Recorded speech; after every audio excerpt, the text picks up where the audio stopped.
नमस्कार, आप देख रहे हैं मेरठ दर्शन और आज के मेरठ दर्शन के बुलेटिन के साथ मैं हूं निशा। आज के बुलेटिन में आप सभी का स्वागत है। मेरठ दर्शन चैनल के माध्यम से कोई भी पर्व आता है, मैं उसके बारे में आपको थोड़ी सी जानकारी जरूर देती हूं। आज नाग पंचमी है और नाग पंचमी के बारे में भी मैं आपको बताती हूँ कि नाग पंचमी का महत्व बहुत ही बड़ा होता है। नाग पंचमी के दिन नागों की पूजा की जाती है। जी हाँ, नाग शंकर भगवान के वाहन माने जाते हैं और नाग को पाताल लोक का स्वामी भी कहा जाता है।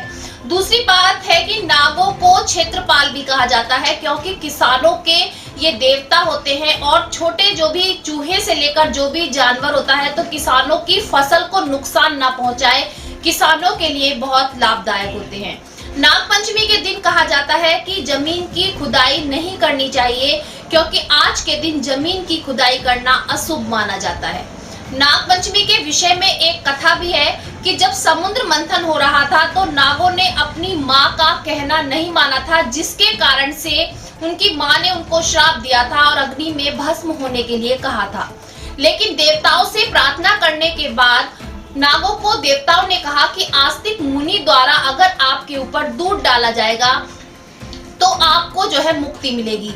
तो वो दिन नाग पंचमी का दिन था, जब सांप भस्म हो रहे थे तो आस्तिक मुनि द्वारा उन पर दूध चढ़ाया जा रहा था, जिसे नाग पंचमी के दिन हम लोग दूध चढ़ाकर माना जाता है कि नाग पंचमी के दिन जो नाग देवता की मूर्ति होती है उन पर अधिक दूध चढ़ाया जाए तो सभी मनोकामनाएं पूरी होती हैं और पारिवारिक सुख बढ़ता है। नाग पंचमी के दिन एक विशेष पूजा की जाती है, काल सर्प योग की पूजा। जी हाँ, जिनकी राशि में सभी ग्रह बिगड़े हुए होते हैं और काल सर्प योग होता है, तो नाग पंचमी के रहते नाग पंचमी के दिन उस काल सर्प योग की पूजा की जाती है और इस दिन महत्व माना जाता है। बहुत सारी कथाएं जुड़ी हुई है नाग पंचमी के साथ। कहा जाता है कि नाग पंचमी सभी पूरे देश में मनाई जाती है और आज के दिन असली नाग को नहीं, केवल नाग के चित्र को पूजा जाता है, क्योंकि उन्हें दूध पिलाने का मतलब ये होता है कि उनको सुख शांति हमें मिले।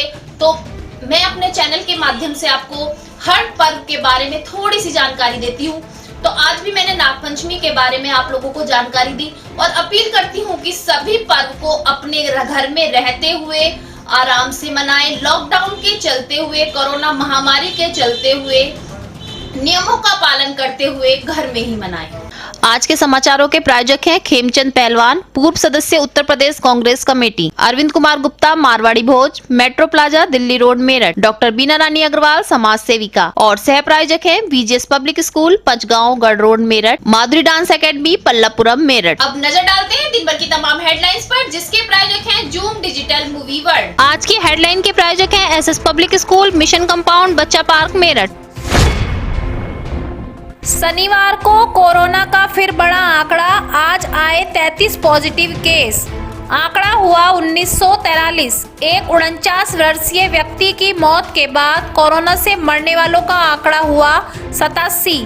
डॉक्टर विश्वास चौधरी ने की पुष्टि। उत्तर प्रदेश के मुख्यमंत्री योगी आदित्यनाथ पहुंचे अयोध्या, करेंगे राम मंदिर कमेटी के साथ समीक्षा बैठक। लव जिहाद में मां बेटी के हत्यारे शमशाद पर लगेगा एनएसए, हत्यारे का पैरोकार नकुल गिरफ्तार, बीबी व साले की तलाश जारी। थाना मेडिकल जागृति बिहार सेक्टर 4 में नया शराब का ठेका खोलने को लेकर क्षेत्रवासियों ने जमकर किया विरोध, सरकार से की अपील न खोला जाए यहां ठेका। 55 घंटे के मिनी लॉकडाउन में मेरठ की जनता से हारी पुलिस, लोग सड़कों पर घूम रहे बेखौफ, नहीं किसी का डर। पुलिस कर्मी ड्यूटी से गायब, बैठे पंखों में। थाना कंकड़खेड़ा क्षेत्र के अंतर्गत डबका गांव में जमीनी विवाद को लेकर हुआ खूनी संघर्ष, कई लोग घायल, घायलों को किया अस्पताल में भर्ती। थाना जानी क्षेत्र के पांचली खुर्द स्थित होमगार्ड ऑफिस में लगी आग, लाखों के सम्मान का हुआ नुकसान। सरदना थाना क्षेत्र के किला खेवान मोहल्ले में पावरलूम फैक्ट्री में लगी आग, लाखों का माल जलकर हुआ खाक। अब खबरें विस्तार से। सबसे पहले जानते हैं कोरोना की अपडेट। जी हाँ, कोरोना मरीजों का आंकड़ा दिन प्रतिदिन बढ़ रहा है। आंकड़ा कभी घटता है और कभी बढ़ता है। अनुमान लगाना बहुत ही मुश्किल है कि कितने पॉजिटिव केस आज सामने आएंगे। मरने वालों की दर पर तो अभी 2 दिन से रोक लगी हुई है, मरने वालों का आंकड़ा थमा हुआ है, लेकिन कोरोना पॉजिटिव की संख्या अभी थमने का नाम नहीं ले रही है। रोज संख्या बढ़ती जाती है, रोज घटती जाती है। दूसरी बात सबसे ज्यादा ये है कि रोज नए पॉजिटिव केस बढ़ रहे हैं। पुराने लोगों से जो जुड़ी हुई चेन है वो तो अब कम होती नजर आ रही है, लेकिन नए पॉजिटिव केस बहुत सामने आ रहे हैं, जिससे हमें नए पॉजिटिव केसों से जुड़ी हुई चेन को तलाशने में भी दोबारा से मेहनत करनी होगी। तो आप लोगों से अभी भी कहा जा रहा है कि आप कोरोना महामारी से बचने के लिए केवल सतर्कता यूज करें, नियमों का पालन करें, तभी आप इस महामारी से बच सकते हैं। तो दिखाते हैं आपको कि आज कोरोना मरीजों की जो अपडेट है वो क्या आई है, कितने नए पॉजिटिव केस सामने आए हैं और कितने पुराने मरीजों से जुड़े हुए हैं। मेरठ में कोरोना का कहर अभी भी है जारी। 33 कोरोना पॉजिटिव मरीज मिलने के बाद आंकड़ा पहुंचा 1943। शनिवार को आए पॉजिटिव मरीजों में 17 नए मरीज व बाकी पुराने मरीजों से जुड़े हैं। एक 49 वर्षीय व्यक्ति की मौत के बाद कोरोना से मरने वालों का आंकड़ा हुआ 87। 1548 मरीज हुए अब तक डिस्चार्ज। 308 केस अभी भी हैं एक्टिव। लव जिहाद में माँ बेटी के हत्यारे शमशाद पर आज एनएसए लगाया गया। जी हाँ, मैं आपको बताती हूँ कि किस तरीके से ये घटना, लव जिहाद वाला मामला किस तरीके से गर्मा रहा है और क्या ये पूरी घटना थी। दोबारा से मैं आपको बताती हूँ, सोशल मीडिया पर जो दोस्ती की गई, प्यार किया गया, वो परवान नहीं चढ़ सका। जी हाँ, सोशल मीडिया पर इस युवक ने अपना धर्म बदलकर हिंदू नाम से आईडी बनाकर भूड़ भड़ाल की रहने वाली युवती से दोस्ती बढ़ाई। दोस्ती के बाद 2 साल पहले दोनों ने मिलकर मंदिर में शादी भी कर ली। बताया जा रहा है कि युवक गाजियाबाद का रहने वाला है और भूड़ भड़ाल की स्त्री किराए के मकान पर रहती थी, जिस समय उसकी इस युवक शमशाद नाम के युवक से सोशल मीडिया पर दोस्ती हुई थी। उस युवती की पहले से ही 8-9 साल की एक बेटी थी। उसके शादी के बाद उसने एक भूड़ भड़ाल में ही एक मकान लिया, उसी में तीनों जने रहने लगे। लेकिन धीरे धीरे शमशाद की असलियत युवती के सामने आनी शुरू हो गई, क्योंकि युवती के साथ ऐसी घटनाएं होने लगी। शमशाद ने कहा कि घर में मंदिर में पूजा नहीं होगी, जो उसकी बेटी है वो वेस्टर्न ड्रेस नहीं पहनेगी, सूट सलवार पहनेगी, उर्दू की पढ़ाई करेगी। इन सभी बातों को लेकर उसकी फ्रेंड्स और सबका कहना है कि बार बार युवती ने आसपास के थानों में सूचना भी दी, लेकिन पुलिस ने कोई भी कार्रवाई नहीं की और युवती को ही समझाकर घर भेज दिया गया। धीरे धीरे पूरा राज युवती के सामने खुल गया कि शमशाद एक दूसरे समुदाय का युवक है और उसके साथ उसने धोखे से शादी की है। जब मनमुटाव और आपसी तनाव बढ़ने लगा तो शमशाद ने एक ऐसा कदम, दिल दहलाने देने वाला कदम उठाया कि माँ बेटी को मारकर घर के बेडरूम में ही दबा दिया और ऊपर से फर्श कर दिया। ऐसी घटना को अंजाम देते हुए उसका दिल बिल्कुल नहीं कांपा और माना जा रहा है कि इसमें उसका अकेला माइंड नहीं था, कोई ना कोई पीछे मास्टरमाइंड जरूर था। आज उसका शमशाद का जो पैरोकार नकुल था उसको भी गिरफ्तार कर लिया गया है। दूसरी एक घटना सामने ये भी आई कि शमशाद पहले से ही शादीशुदा था। उसकी पत्नी और उसके साले की भी तलाश की जा रही है, लेकिन इतनी बड़ी घटना शमशाद अकेले अंजाम नहीं पहुंचा सकता अंजाम तक। तो उसके पीछे कौन कौन लोग जुड़े हुए हैं, इसी घटना को जानने के लिए ब्रह्मपुरी सीओ के हाथ में ये केस सौंपा गया है और वो छानबीन में लगे हुए हैं कि शमशाद के साथ और कितने व्यक्ति जुड़े हुए थे। ये चेन कितनी बड़ी है जो इतनी बड़ी, इतनी दर्दनाक घटना को अंजाम दिया है। साथ ही दूसरी बात, मैं आपसे एक अपील करना चाहूंगी अपने चैनल के माध्यम से कि सोशल मीडिया पर दोस्ती करने से पहले कई बार सोचें और पूरी छानबीन करने के बाद ही दोस्ती करें। दूसरा, सभी पेरेंट्स से भी कहना चाहूंगी कि अपने बच्चों के फ्रेंड सर्कल को ध्यान रखें कि किस किस से उनकी दोस्ती है और कौन किस किस परिवार से जुड़ा हुआ है।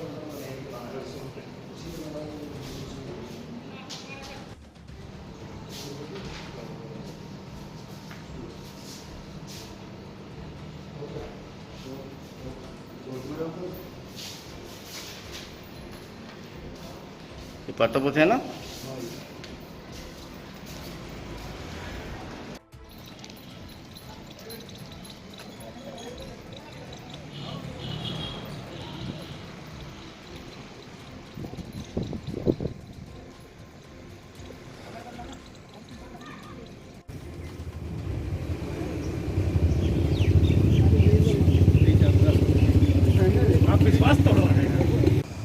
नकुल भूल बराल का रहने वाला है, जो इस पूरे षड्यंत्र में सम्मिलित रहा है। 120B और 201 साक्ष्य नष्ट करने में इसकी भूमिका रही है। इसने मिसगाइड भी काफ़ी किया, जिससे साक्ष्य तब तक नष्ट हो जाएं। इन सब के परिप्रेक्ष्य में इसकी कल गिरफ्तारी की गई है और इससे कुछ जानकारियां मिली हैं, जिसको तस्दीक किया जा रहा है। तस्दीक करके उस पर भी कार्रवाई की जाएगी। क्या सर इस पर आरोप है कि मैनेजमेंट किया था? मैनेजमेंट क्या था, क्या किया था, और सारी चीज़ों की जांच, जैसे मैंने कहा कि बहुत सारी चीज़ें बताएं जिसको तस्दीक किया जा रहा है। मिसगाइड करने की कोशिश किया था, मैंने आपको बताया। तथ्यों को छिपाने की इसने कोशिश किया और बरगलाने की कोशिश किया, जिससे साक्ष्य नष्ट हो जाए। सर नकुल के अलावा कोई और भी अभी जांच चल रहा है? इसकी वाइफ है, साला भी संदिग्ध है, और भी लोगों के नाम कुछ आए हैं, जिसको हम तस्दीक कर रहे हैं। तस्दीक करके ही इस पर कार्रवाई की जाएगी। पूरे प्रकरण की थाने में प्रत्येक व्यक्ति की जो भी इस केस से जुड़ा रहा है या किसी भी रूप में उसके संज्ञान में रहा हो, पूरे प्रकरण की जांच क्षेत्राधिकारी ब्रह्मपुरी को एसएसपी महोदय द्वारा दी गई है। और इसके साथ ही वीर सिंह की भूमिका को संदिग्ध पाते हुए उनको तत्काल प्रभाव से निलंबित करके जांच दिया गया है और लाइन हाजिर पहले ही इंस्पेक्टर क्राइम भूपेंद्र हो चुके हैं। इन सभी की भूमिका की और सारे पूरे परिप्रेक्ष्य में ये विस्तृत जांच हो रही है क्षेत्राधिकारी ब्रह्मपुरी के द्वारा। थाना मेडिकल जागृति विहार सेक्टर 4 में आज नया शराब का ठेका खोलने को लेकर क्षेत्रवासियों ने विरोध किया और हंगामा किया। साथ ही सरकार से अपील की कि यहाँ पर नया शराब का ठेका न खोला जाए, क्योंकि पास में ही मंदिर है और पास में ही बच्चों का स्कूल है, जिससे उनकी आस्था को भी ठेस पहुँचती है और साथ साथ बच्चों पर भी गलत असर पड़ेगा, क्योंकि शराब के ठेके पर हर तरीके का व्यक्ति आएगा, जिससे उनके बच्चों के भविष्य पर गलत प्रभाव पड़ेगा।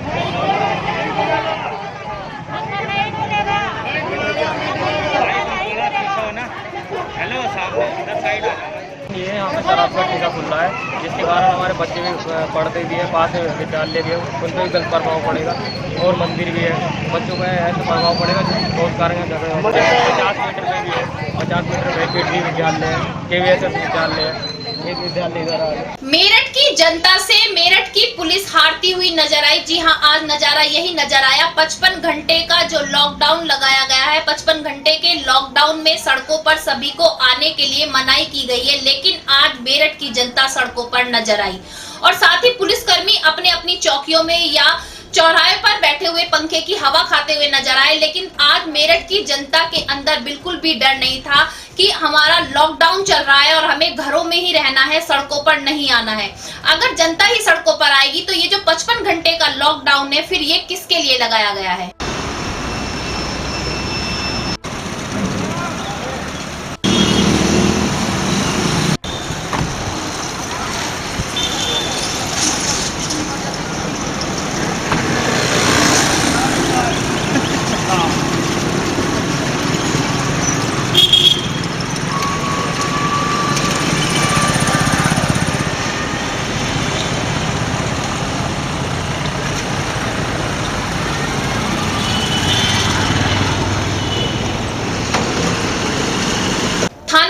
क्षेत्र के पांचली खुर्द में होमगार्ड ऑफिस में भयानक आग लग गई।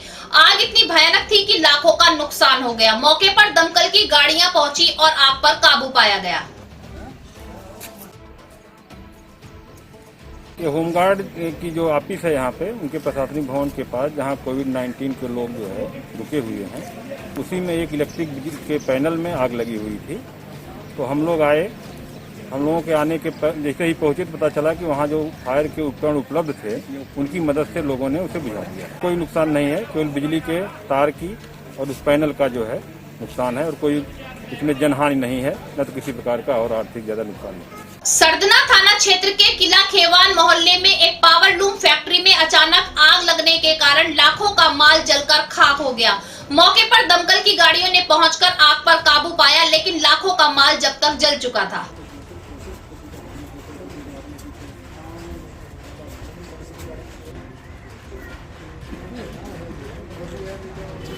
मोहम्मद है, मैं जोगियान सदर मेरठ का रहने वाला हूँ। रात मेरी पावर लूम फैक्ट्री में आग लग गई और जिसमें लाखों रुपए का नुकसान हुआ। आज के बुलेटिन में बस इतना ही। तेज और ताजा खबरें जानने के लिए देखते रहिए मेरठ दर्शन। यदि आप भी हमारे साथ जुड़ना चाहते हैं तो नीचे दिए गए नंबर पर संपर्क करें और सब्सक्राइब करें MD न्यूज मेरठ।